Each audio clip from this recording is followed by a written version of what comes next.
What are the benefits of talking in third person?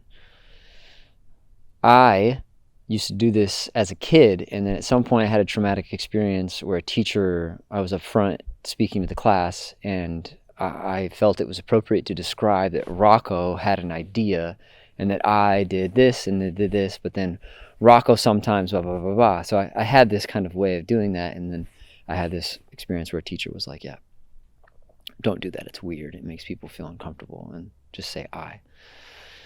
Then years later, on the other side of my shamanic soul recovery and return to Christ consciousness and use of DMT in a very calibrated setting with a curandero, with a shaman, with the Shipibo lineage and also Peruvian shaman lineage brother guiding me how to use DMT to illuminate aspects of my own hidden psychology, I was kind of re-shown that speaking in third person is a kind of way of consciously disassociating.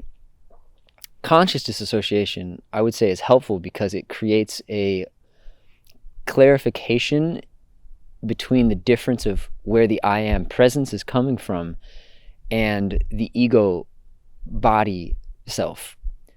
Why is this helpful? Because often the I am presence is tethered to the ego body self unconsciously.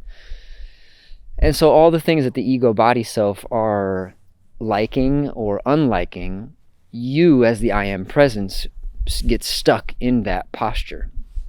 And that might not be helpful for your soul's evolution and progression because your ego is built by time and space boundaries. And your soul's literal evolutionary calling is to expand beyond those boundaries. So speaking in third person sometimes in a conscious way, if utilized in a conscious way, with some of the technical understanding, which it can get pretty heady, but the idea is that when you have this heady or technical foundation, you have a real experience, you have a tangible, tactile experience with the I am presence. And then you can drop the techniques. Then you become techniqueless and zero technicality because it's pure presence.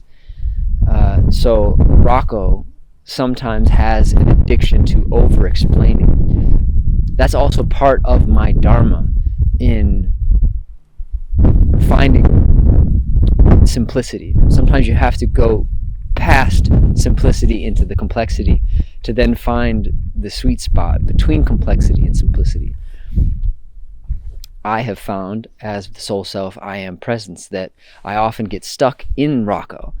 I'm also aware that getting stuck in Rocco creates this incredible contrast between the difference of who I really am in Christ and in crystallinity and in presence, in my soul self, in my breath, and who I am when I forget who I am.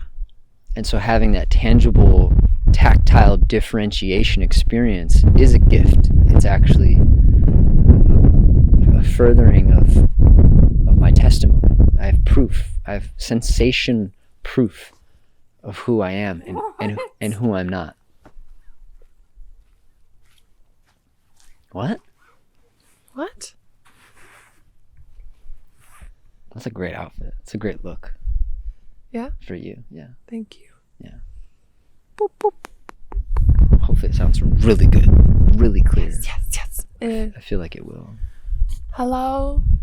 Hello, are you blurry? Yeah, I had to like move forward and backward to get that. Oh. See it? Oh, good, because it's